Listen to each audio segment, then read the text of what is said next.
নমস্কার, দেবমিতার কাব্যকথা চ্যানেলে সকলকে জানাই স্বাগতম। আজ শুনবেন জলধর সেনের লেখা ছোট গল্প প্রায়শ্চিত্ত। আইন ক্লাসের পড়া শেষ করিয়া বেলা 11টার সময় অক্ষয় তাহার মির্জাপুর স্ট্রিটের মেসে আসিয়া দেখিল তাহার টেবিলের উপর একখানি ডাকের চিঠি রহিয়াছে। খামের উপর তাহারই গ্রামের পোস্ট অফিসের ছাপমারা, কিন্তু হাতের লেখাটা তাহার সম্পূর্ণ অপরিচিত। বাড়ির চিঠি, অথচ লেখা অপরিচিত হাতে। অক্ষয়ের মনে ভয়ের সঞ্চার হইল। 2 মাস পূর্বেই টেলিগ্রাম পাইয়া তাড়াতাড়ি বাড়িতে যাইয়াও সে তাহার মাতাকে জীবিতা দেখিতে পায় নাই। মায়ের মৃতদেহ পুত্রের অগ্নি সংস্কারের অপেক্ষা করিয়াছিল, আবার আজ এ কি! অক্ষয় কম্পিত হস্তে পত্রখানি খুলিয়া পড়িতে আরম্ভ করিল। একটু পড়িয়াই অক্ষয়ের মুখ লজ্জায়, ঘৃণায় ও ক্রোধে যেন কেমন হইয়া গেল।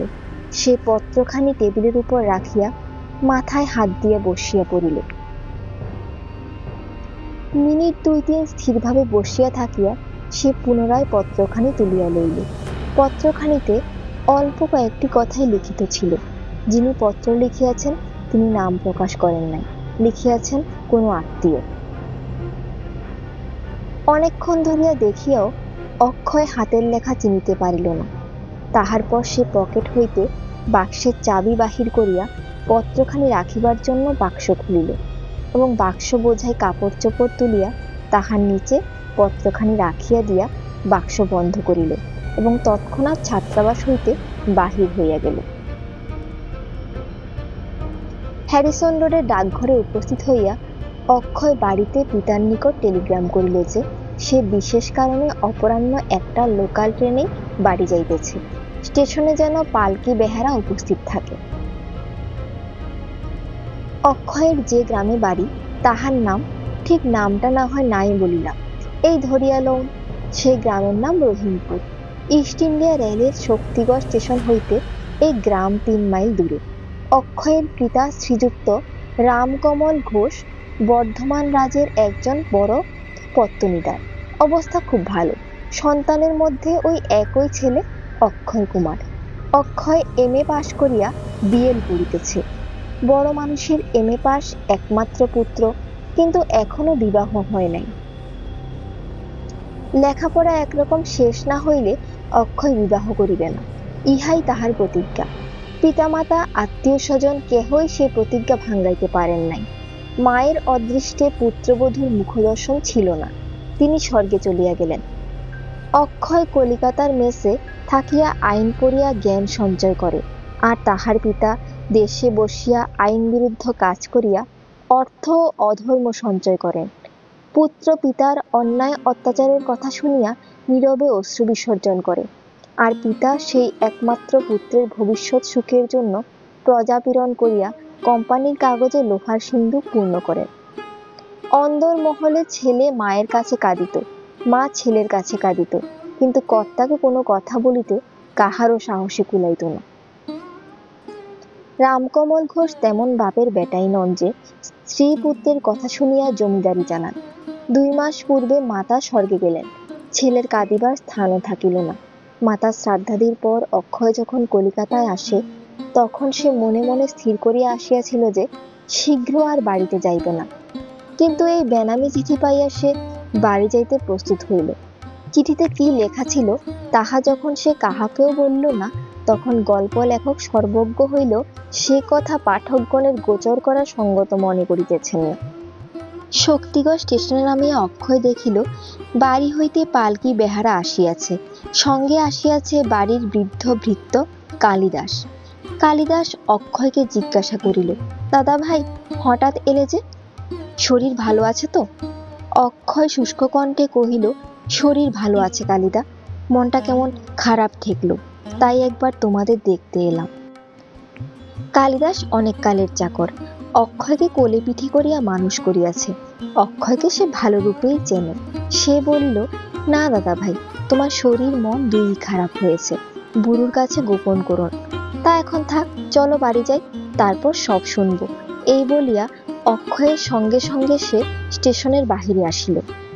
তখন সন্ধ্যা হইয়াছে। বেহারারা লণ্ঠন জ্বালাইয়া লইল। একজন বলিল, কালিদা তুমি একটা লণ্ঠন নিয়ে পিছনে এসো, আমরা একটা আলো নিয়ে চলে যাই। কালিদাস বলিল, আমাকে আর ফেলে যেতে পারবি না, তোরা যত দৌড়েই যাস না কেন কালিদাস তোদের সঙ্গে চলতে পারবে। কালিদাস পালকির সঙ্গে সঙ্গে চলিল। পালকি যখন গ্রাম পার হইয়া মাঠের মধ্যে পড়িল, তখন কালিদাস গলা ছাড়িয়া গান ধরিল, আমার মন কেন উদাসী হতে চায় ওগো দরদি গো। কালিদাসের এই করুণ সুর অক্ষয়ের হৃদয় স্পর্শ করিল। তাহার মনও যে আর সত্য সত্য উদাসী হইতে চাহিতেছিল। কালিদাস কি তাহার মনের বেদনা বুঝিতে পারিয়াই এমন করুণ সুরে ওই গানটি গাহিতেছে? কালিদাস গাহিল, সে যে এমন করে দেয় গো মন্ত্রণা, ও যে উড়ায়ে দেয় প্রাণের পাখি, মানা মানে না। সে যে উড়ে যায় বিমানেরই পথে, শীতল বাতাস লাগে গায়ে। অক্ষয় পালকির মধ্যে শয়ন করিয়া অতৃপ্ত হৃদয়ে কালিদাসের গান শুনিতেছিল। তাহার প্রাণ পাখি আজ শীতল বাতাসের জন্যই ব্যাকুল হইয়াছিল, কিন্তু সে শীতল বাতাস তো সে বাড়ি যাইয়া পাইবে না। আজ তো আর তার স্নেহময়ী জননী তাহার পথের দিকে চাহিয়া বসিয়া নাই। আজ যে সে নরকের অগ্নিতে দগ্ধ হইবার জন্য বাড়ি যাইতেছে।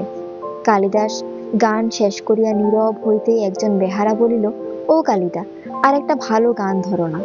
কালিদাস বলিল, আর গান টান ভালো লাগে না ভাই। এই বলিয়াই সে গান ধরিল, রবে না দিন চিরদিন, সুদিন কুদিন, একদিন দিনের সন্ধ্যা হবে, এতকাল করে খেলা গেছে বেলা, এই সন্ধ্যা বেলা আর কি হবে। জগতের কারণ যিনি দয়ার খনি, তিনি মশায় ভরসা ভবে। অন্ধকার রাত্রি, মাঠ নির্জন, তাহার পর কালিদাসের মধুর কণ্ঠস্বর। অক্ষয় আর পালকির মধ্যে থাকিতে পারিল না। তাহার প্রাণের মধ্যে কেবলই ধ্বনিত হইতে লাগিল, ওরে একদিন দিনের সন্ধ্যা হবে। সে তখন বেহারাদিগকে পালকি থামাইতে বলিল। বাহকেরা পালকি নামাইলে সে বাহির হইয়া বলিল, তোরা পালকি নিয়ে চল, আমি কালিদার সঙ্গে একটু হাঁটি, ওই তো গ্রাম দেখা যাচ্ছে, আমি এই পথটুকু হেঁটেই যেতে পারবো। কালিদাস আপত্তি করিল। বাহকেরা বলিল, কর্তা শুনলে রাগ করবেন। অক্ষয় সে কথায় কর্ণপাত করিল না। বাহকেরা পালকি লইয়া অগ্রসর হইল। তখন কালিদাস বলিল, দাদা ভাই, এখন বলো তো, তুমি পড়া কামাই করে কেন হঠাৎ বাড়ি এলে? নিশ্চয়ই তোমার মনে কিছু আছে।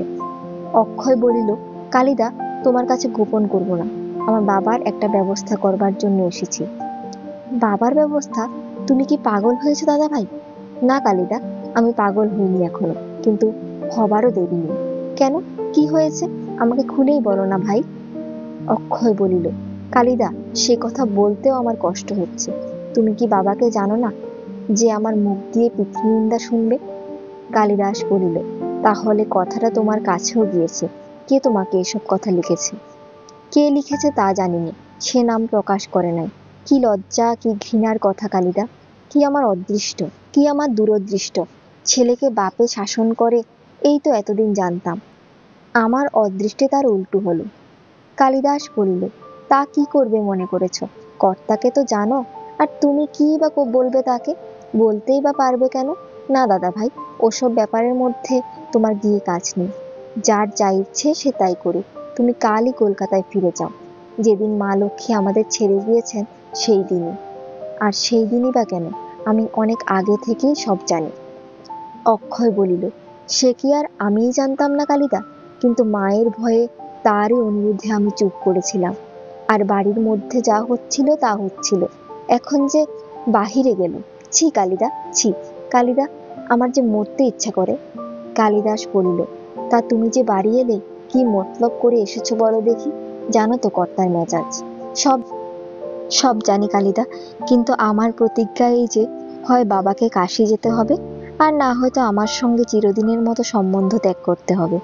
এই দুইয়ের এক আমি করে যাবই। এই সময় তাহারা বাড়িতে আসিয়া উপস্থিত হইল। কালিদাস অক্ষয়কে বলিল, দেখো দাদা ভাই, আমার সঙ্গে পরামর্শ না করিয়া হঠাৎ কোনো কাজ করিও না, জানো তো তোমার বাবাকে, সাবধান। অক্ষয় কোনো কথা না বলিয়া বাড়িতে প্রবেশ করিল। কর্তা রামকমল ঘোষ মহাশয় পুত্রের প্রতীক্ষায় বৈঠকখানার বারান্দায় বসিয়াছিলেন। অক্ষয় বারান্দায় উঠিয়া তাহাকে প্রণাম করিলে তিনি কহিলেন, তোমার কলেজ কি এরই মধ্যে বন্ধ হলো অক্ষয়? অক্ষয় বলিল, না, কলেজ বন্ধ হয় নাই, মনটা ভালো ছিল না, তাই একবার বাড়িতে এলাম। তা এসেছো, বেশ করেছো, তবে কলেজ কামাই করাটা বোধ হয় ভালো নয়, পড়াশোনার বোধ হয় এতে ক্ষতি হয়। তা হোক, যখন এসেছো তখন। আজ হলো বৃহস্পতিবার, কাল পরশু দুটো দিন থেকে রবিবার বোধ হয় কলকাতায় গেলেই ভালো হয়। অক্ষয় যে আজ্ঞা বলিয়া বাড়ির মধ্যে চলিয়া গেল। সারা রাত্রি অক্ষয় কত কথা ভাবিল। সে মনে মনে যে পন্থা স্থির করিয়া আসিয়াছিল, বাড়ি আসিয়া ভাবিয়া দেখিল তার কোনোটাই অবলম্বন করা তাহার পক্ষে সম্ভবপর নহে, কর্তব্যও নহে। কিন্তু সে যে এ অবস্থায় কি করিতে পারে, পিতাকে কুপথ হইতে ফিরাইবার জন্য কি করা যাইতে পারে, তাহা সে মোটেই ভাবিয়া পাইল না। শুধু নিজের উপরেই তাহার ধিক্কার জন্মিতে লাগিল। আর মনে হইতে লাগিল তাহার সেই স্নেহময়ী সাক্ষাৎ দেবী রূপিণী জননীর কথা। আজ তাহার মা বাঁচিয়া থাকিলে তাহার কাছে সে মনের বেদনা জানাইতে পারিত। এখন তাহার একমাত্র পরামর্শদাতা বৃদ্ধ ভৃত্য কালিদাস, তাহার পরম সুহৃদ কালিদা। প্রাতকালে উঠিয়া অক্ষয়ের গৃহে মন টিকিল না। ইতিপূর্বে বাড়ি আসিয়া সে প্রায় গ্রামের কোথাও যাইত না। আজ তাহার কাছে বাড়িতে বসিয়া থাকা ভালো লাগিল না। সে রাস্তায় বাহির হইল। অল্প দূর যাওয়ার পর সে দেখিল যে অলক্ষিতভাবে সে পীতাম্বর ভট্টাচার্যের বাড়ির সম্মুখে আসিয়া উপস্থিত হইয়াছে। ভট্টাচার্য মহাশয় তখন পূজার ফুল তুলিবার জন্য সাজি হস্তে বহির্বাটির প্রাঙ্গণে দাঁড়াইয়া আছেন। অক্ষয় তাড়াতাড়ি বাড়ির সম্মুখ হইতে চলিয়া যাইবার চেষ্টা করিল, কিন্তু সে ভট্টাচার্য মহাশয়ের দৃষ্টি অতিক্রম করিতে পারিল না। তিনি বলিয়া উঠিলেন, এই যে অক্ষয়, কবে বাড়ি এলে বাবা? শরীর ভালো আছে তো? অক্ষয় তখন কি করে ভট্টাচার্য মহাশয়ের প্রাঙ্গণে উপস্থিত হইয়া তাহার পদধূলি গ্রহণ করিয়া বলিল, আজ্ঞে, কাল এসেছি। হঠাৎ কি মনে করে এলে বাবা? অক্ষয় বলিল, এমনি দুই একদিন ঘুরে যাবার জন্য এসেছি, রবিবারেই আবার কলিকাতায় ফিরে যাব। ভট্টাচার্য মহাশয় একটু চুপ করিয়া থাকিয়া একটা দীর্ঘ নিঃশ্বাস ফেলিয়া বলিলেন, বাবা অক্ষয়, তোমার সঙ্গে। কথাটা অর্ধপথেই বন্ধ হইল। ভট্টাচার্য মহাশয় অতি কাতর নয়নে অক্ষয়ের মুখের দিকে চাহিলেন। সে চাহনিতে বিষাদ মাখা, সে চাহনি যেন একটু সহানুভূতি লাভের আকাঙ্ক্ষায় পূর্ণ। ভট্টাচার্য মহাশয়কে এমন করিয়া কথাটা অসমাপ্ত রাখিতে দেখিয়া অক্ষয়ও কাতর হইল। বুঝিতে পারিল ভট্টাচার্য মহাশয় কেন অমন করিয়া তাহার দিকে চাহিলেন, কেন দীর্ঘ নিঃশ্বাস ত্যাগ করিলেন। রামকমল ঘোষের ছেলের সঙ্গে যে তাহার কি দরকার, তাহাও অক্ষয়ের বুঝিতে বাকি রহিল না। তাহার মনে হইল কেন সে মূর্খের মতো তাড়াতাড়ি বাড়ি আসিয়াছিল, কেন সে প্রাতঃভ্রমণে বাহির হইয়া এই পথে আসিয়াছিল। অক্ষয় চুপ করিয়া রহিল। সে বলিবে, তাহার কি কিছু বলিবার মুখ আছে? একটু চুপ করিয়া থাকিয়া ভট্টাচার্য মহাশয় বলিলেন, তুমি এখন কোথায় যাচ্ছ অক্ষয়? অক্ষয় বলিল, বিশেষ কোথাও নয়, এই একটু বেড়াতে বেরিয়েছি। তুমি রবিবারে কলকাতা যাবে বলছিলে না? আগে রবিবারেই যাব মনে করেছি। ভট্টাচার্য মহাশয় আবার একটু চুপ করিয়া থাকিয়া থামিয়া থামিয়া বলিলেন, তা দেখো, এই যাবার আগে। না, আর কাজ নেই, তুমি এখন যাও বাবা, আমারও বেলা হলো, মা জগদম্মা। অক্ষয় এইবার আর চুপ করিয়া থাকিতে পারিল না। অতি সংকোচের সহিত বলিল, যাবার আগে কি আপনার সঙ্গে একবার দেখা করবার কথা বলছেন? ভট্টাচার্য মহাশয় বললেন, হ্যাঁ। না, তার কাজ নেই। ভট্টাচার্য মহাশয়ের মলিন মুখ ও তাহার ব্যাকুলতা দেখিয়া অক্ষয়ের বুক ফাটিয়া যাইতে লাগিল। সে বলিয়া উঠিল, আপনাকে আর কিছু বলতে হবে না, আমি সব জানি। আমি। ভট্টাচার্য মহাশয় অক্ষয়ের কথায় বাধা দিয়া তার হাত চাপিয়া ধরিয়া বাবা বলিয়া কাঁদিয়া ফেলিলেন। আর একটি কথাও তাহার মুখ দিয়া বাহির হইল না। অক্ষয় তখন বলল, সেসব কথা আর আপনার বলে কাজ নেই, এখন বলুন তো এর উপায় কি? আমি তারই জন্য বাড়ি এসেছি। ভট্টাচার্য মহাশয় কাঁদিতে কাঁদিতে বলিলেন, আমি গরিব ব্রাহ্মণ, তোমরা বড় মানুষ, আমি কি বলবো? কথাটা তো আর গোপন নেই, আমি যে আর মুখ দেখাতে পারিনি বাবা। উপায়ের কথা বলছো? একমাত্র উপায় আছে, নিজের হাতে মেয়েটার মুখে বিষ তুলে দেওয়া, তাছাড়া আর কোনো পথ নেই। তারপর সেই পাপের প্রায়শ্চিত্ত করবার জন্য আমার আর ব্রাহ্মণীর আত্মহত্যা। বাবা, এই সংসারে ওই বিধবা মেয়েটির মৃত্যুই আমরা বেঁচেছিলাম, শেষে কিনা এই হলো ব্রাহ্মণের মেয়ে কি বলবো বাবা, তোমরা গ্রামের জমিদার, তোমরা গরিবের ধর্ম রক্ষা করবে না? না, তোমরাই এমন কাজ করলে। অভিশাপ দেব না বাবা, কিন্তু বলতে পারো কি পাপে আমার এই শাস্তি? অক্ষয় বলিল, তা বলতে পারিনি, কিন্তু আপনার উচিত প্রতিকার করলেন না কেন? ভট্টাচার্য মহাশয় বলিলেন, বাবা, তাতে কি হতো? তাতে কি আমার এই জাতিনাশের প্রতিকার হতো? অপমান যে আরো বেড়ে যেত। না বাবা, সে দুর্মতি আমার হয় নাই। অক্ষয় বলিল, বেশ, আমি কি করতে পারি তাই বলুন। আমি প্রতিজ্ঞা করছি, আমি তাই করব। এদেশে আর আমি মুখ দেখাবো না। বিষয় সম্পত্তি কিছু আমি চাই না। আপনার জন্য কি করতে পারি তাই বলুন। সেই কাজ শেষ করে আমি জন্মের মতো গ্রাম ছেড়ে চলে যাব। ভট্টাচার্য মহাশয় কাতর কণ্ঠে বললেন, তোমার অপরাধ কি বাবা? তুমি যে সোনার চাঁদ ছেলে, তুমি আমাদের জন্য তোমার পিতা, তোমার জন্মদাতাকে অপমান করো না। না বাবা, এমন কাজও করো না। জানো তো, আমাদের শাস্ত্রে আছে, পিতা ধর্ম, পিতা স্বর্গ। ঠাকুরমশাই, আমার ধর্ম নাই, আমি স্বর্গও চাই না। সে দ্বার আমার কাছে বন্ধ হইয়া গিয়াছে। এমন পিতার পুত্র কিছুরই অধিকারী নয়। তাহলে তুমি কি করতে চাও? সেই কথাই তো আপনাকে জিজ্ঞাসা করছি। আমি কি বলবো বাবা? অক্ষয় একটু চুপ করিয়া থাকিয়া বলিল, দেখুন, আমি এক কথা বলি, আপনি সপরিবারে কাশী চলে যান। যা খরচ লাগে আমি আজই আপনাকে দিয়ে যাচ্ছি। তারপর সেখানে আপনাদের যা ব্যয় হবে সেসব আমি দেব। বাবা অক্ষয়, মনে কিছু করো না। আমার কন্যাকে যে ধর্মপথভ্রষ্ট করেছে তারই অর্থে আমি কাশীবাস করব, সে আমি পারবো না বাবা, সে কিছুতেই না। অক্ষয় বলিল, তার অর্থ নয় ঠাকুরমশাই, আমার সোপার্জিত টাকা আছে, আমার পরীক্ষার জলপানির টাকা, তাই আমি আপনাকে দিতে চাচ্ছি।